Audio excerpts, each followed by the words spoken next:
시켄스 조색제 보면은 메탈릭도 있고 펄도 있는데 그 펄 중에서 뭐 GA, GB라고 써 있는 게 있어요. 그러면은 GA는 GB보다 상대적으로 입자가 작다. 그리고 여기 보면은 메탈릭 순서대로 나열이 되어 있습니다. 이 중에서 D, 앞에 D가 붙은 DC, DF들은 달라요.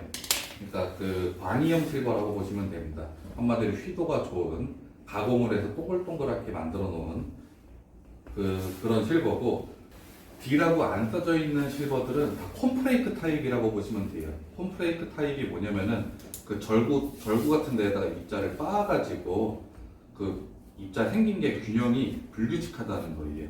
그러면 얘 같은 경우는 빛을 받았을 때 입자가 좀 난반사된다고 보시면 되고, 광이형 실버들은 아무래도 좀 동글동글하게 가공을 해놓은 거니까, 물론 타원형도 있고 뭐 그렇지만 가공을 해놓은 거니까 마지막에 정렬 고장을 하면은 좀 입자가 균일하게 이제 반사가 됩니다. 그래서 광이형 실버들 보면은 보통 광이형 실버들 입자 큰 것들을 쓰면은, 자 여기 보시면은 이 플롭이라는 게 이 측면의 명암을 나타내는 건데 내려갈수록 점점 어두워집니다. 그리고 위로 이 옆에 이 프리티가 채도입니다. 내려갈수록 채도가 밝아진다. 요렇게 간단하게 현장에서 이제 이 심벌을 가지고 조색을 하실 때 이렇게 활용을 하시면 될 것 같아요. 보통 시켄스 배합에는 DC, DF라는 이제 메탈릭 두 가지가 거의 주력으로 좀 많이 들어갑니다. 그러면은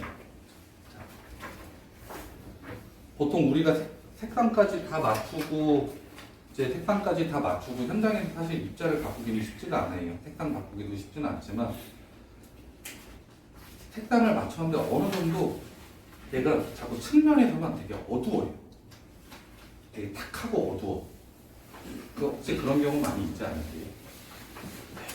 근데 보통 그런 경우면은 우리 솔리드 조색하던 옛날 목적 조색하면서 솔리드 조색하던 게 있으니까 이제 흑색을 자꾸 빼시거나 뭐 혹은 뭐 백색을 추가하시거나 그런 경우들이 있어요. 근데 간략하게 이렇게 보시면 될 것 같아요. 입자가 작은 것들, MSC 이런 것들은 입자가 작은 타입들이거든요. 입자가 작은 것들을 백색이라고 가정을 하시면 될 것 같아요. 입자가 큰 것들은 약간 검은색이라고 가정을 하시면 될 것 같고, 솔리드 원색에 비교를 하자면요. 자, 여기에서 보시면은 측면 명암이 점점 아래로 가면 아래로 갈수록 어두워 있죠. 그러면은 측면이 상대적으로 어두울 거예요. 그리고 자, 반대로 내려가면 내려갈수록 채도가 높아져 있죠. 입자가 크면 클수록. 그러면은 입자가 크다는 거는 입자가 많이 벌어져 있다는 거예요. 벌어져 있으면 빛을 받았을 때 색이 진하게 올라오겠죠. 산뜻하게, 진하게. 근데 내가 맞춰야 될 컬러는 약간 색이 연해야 돼. 그리고 측면이 좀 밝아져야 돼. 근데 메탈릭은 입자가 큰 거 두 개만 들어가 있다. 그러면은 그냥 저는 색상 맨 처음에는 요 펜덱을 맨날 대놓고 차에다 붙여서 이렇게 가는데, 그냥 벽에 붙어 있는 저희가 나눠드리는 색상을 사진을 한 장씩 찍어서 그냥 핸드폰으로 배합을 비교를 해보세요. 그렇게 보는데, 자, 그럼 반대로 보시면 돼요.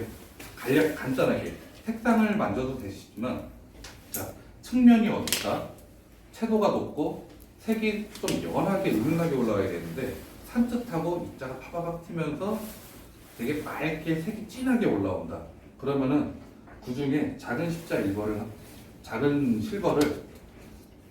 조색제를 빼고서 넣는 거는 시간이 오래 걸리니까 색이 돌아갈 수도 있고, 작은 실버 입자를 하나를 추가를 하세요. 어느 정도? 일단은 처음에 어느 정도 넣으신지 감이 안 오시잖아요. 이 실버 들어가는 양에 일단은 5% 내지 10%만 넣어보세요. 만약에 실버가 배합을 100g 조색을 한다. 100g 조색을 하는데 실버가 한 40g이 들어가 있다. 그럼 40g이 10%면 4g이잖아요. 4g만 추가를 해서 넣어보세요. 그리고 도장을 해보시면은 측면이 맑아지고 입자가 그 색상이 좀 연하게 죽어 있을 거예요. 색상이 연하게 죽는 이유는 사실 간단합니다. 입자가 큰 것들은 각 조정제는 보통 그레이 컬러든 실버 컬러든 조색을 하시다 보면은 각 조정제는 기본적으로 같이 들어가 있어요. 들어가 있는데 들어가면 들어갈수록 입자가 벌어져 있잖아요. 근데 그 사이가 벌어져 있으니까 빛을 받았을 때 빛이 나오는 양도 많을 거 아니에요. 그러니까 색상이 산뜻하게 올라오는 거고, 작은 실버 입자를 넣어 놓으면은 거기에 입자가 되게 꽉 차 있겠죠. 큰 실버 입자 사이사이에. 그러니까 색이 빛이 반사돼서 올라오는 그 양이 적기 때문에 색이 연해지는 겁니다. 그렇게 해서 측면을 잡으실 때 예전에 뭐 검은색도 빼고 뭐 이제 못 빼면은 결국은 그레이 컬러가 실버 컬러가 돼 있어요. 입자만 엄청 뜨게 돼 있어요. 사실 그걸 색이 부족한 건 아니었는데, 네, 그냥 광이형 실버들은 측면이 좀 어둡게 가니까 이 어두운 걸 잡아주기 위해서는 색을 빼시는 게 아니고 흑색을 빼시지 마시고 이런 상대적으로 반대로 가는 밝은 실버를 조그만 실버를 넣어주시면은 그거는 블렌딩 정도까지는 좀 짧은 시간 안에 해소를 할 수가 있습니다.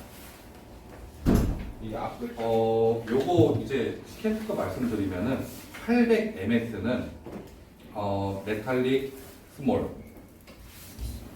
800C는 그냥 콜스, 그리고 DF가 달라 하이, 광이형 중에서는 작다. 그리고 800cc가 콤프레이크 콜스, 빻아놓은 입자 중에서는 큰 타입이다. 콜스가 좀 크다는 겁니다. 그리고 DC는 달라 콜스, 광이형 실버 중에서 좀 큰 거다. 그 EC는 엑스트라 콜스, 콤프레이크 타입인데 가장 큰 거예요. 그러면 가장 채도가 높아지겠죠.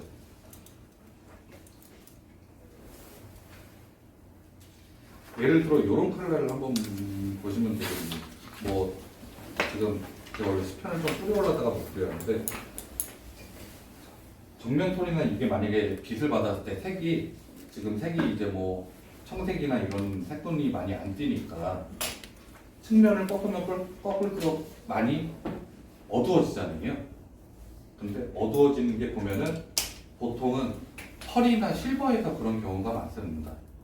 펄이나 실버에서 그런 경우, 광이형 실버에서 그런 경우가 많으니까 여기에서 보시면 DC가 들어가 있고 C가 들어가 있잖아요.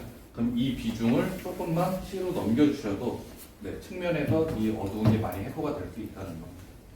그게 이제 뭐 배합에 보시면은 뭐 GA, GB 뭐 이런 입자 작은 실버 그 펄들이 많이 들어가 있어요.